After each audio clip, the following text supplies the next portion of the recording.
All right, welcome back, everyone.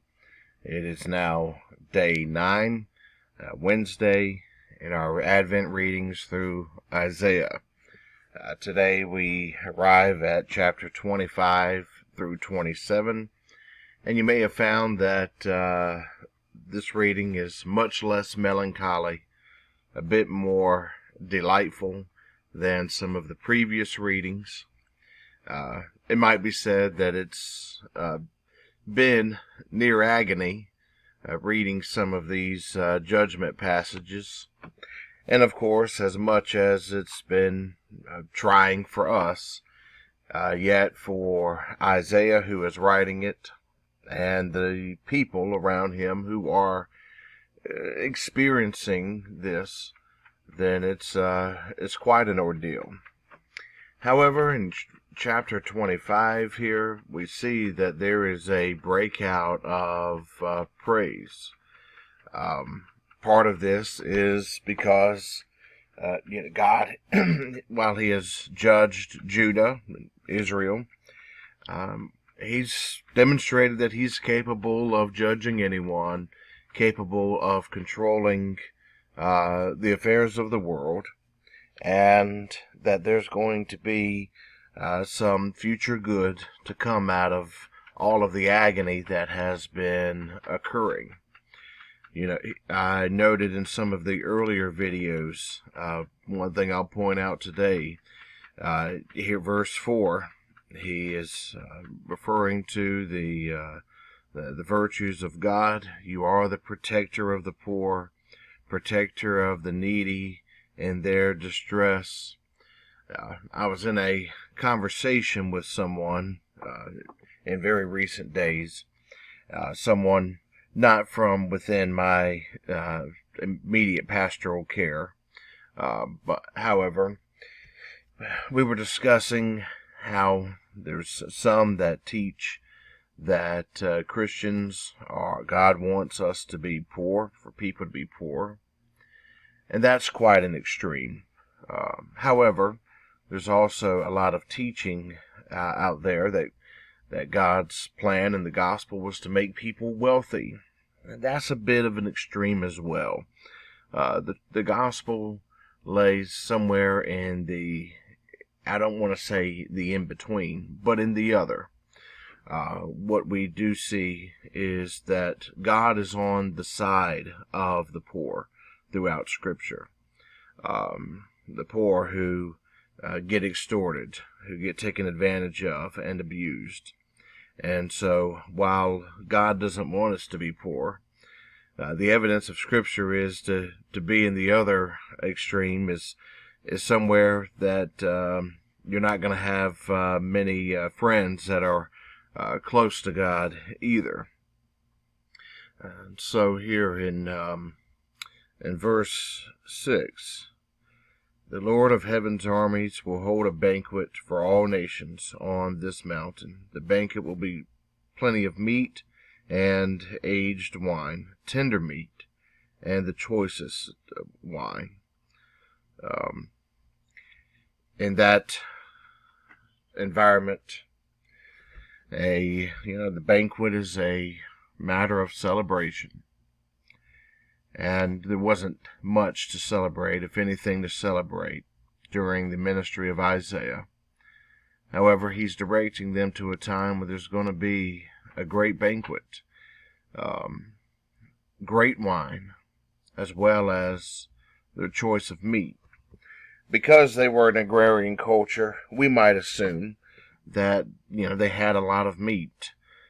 However, the tender meat, the better meat, was something that was very, very rare to be eaten.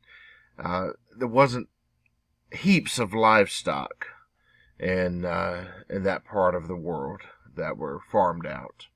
And so this is, and of course we see with the advent of Christ that he uses a lot of this similar language about a certain banquet that is going to be held. And I believed in one of the recent 2 videos, I said that in the time of Jesus, the book of Isaiah was perhaps the most seen as the most important book in Judaism of that time. Why will they have a banquet?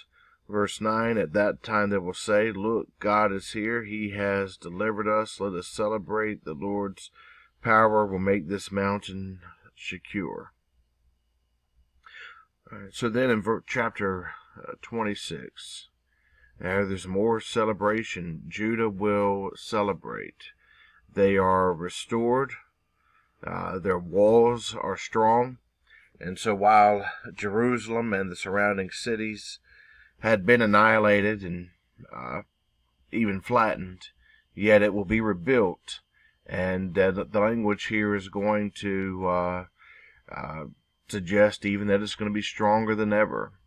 Reading through Isaiah, we often see this fluctuation of extremes.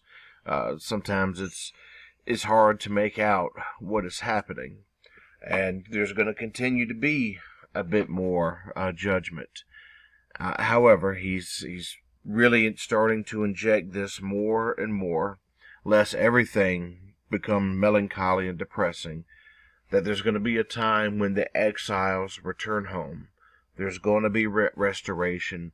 There's going to be rebuilding. And this is important when we consider Jesus' ministry, as Jesus in the Gospels certainly consider him to be the God's agent, the Christ, in fulfilling this restoration and return from exile. I'll talk more about that as this study continues. Let's see, in verse 5 here, God is going to knock down those who live in the high places, bring down an elevated town. He brings it to the ground. He throws it to the dust. It's trampled underfoot by the feet of the oppressed and by the souls of the poor. Once again, this continuous theme of a restructuring and a reorder, the proud being brought down, and even the oppressed and the poor here in this case are going to have their chance to trample the powers under their feet. Let's see, one more thing in this chapter, I believe. Verse 15, you've made their nation larger.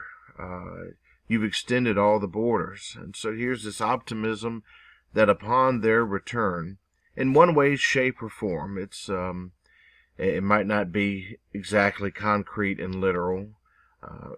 This is something more that I'll discuss as we continue in this study, but the land's not only going to be restored, but it's going to be restored in a greater magnitude and with more relevancy. All right, then chapter 27.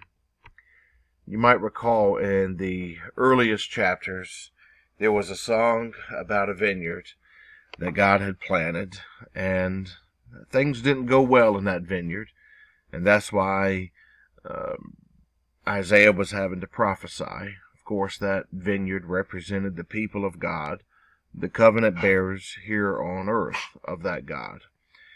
However, here again, there's this song that's sung. Well, first, the Lord's going to punish the Leviathan, the serpent, the sea monster. This is probably referring to Babylon, the great power of that time. But when the time comes, now the song about the vineyard is going to be different. I, the Lord, will protect it. I will water it regularly, guard it day and night. No one can harm it. I'm not angry. I wish I could confront some thorns and briars, and I would march against them for battle, and so on and so forth. And so this vineyard, these people of God, who have been called out for unmet potential, as it were, are going to meet their potential.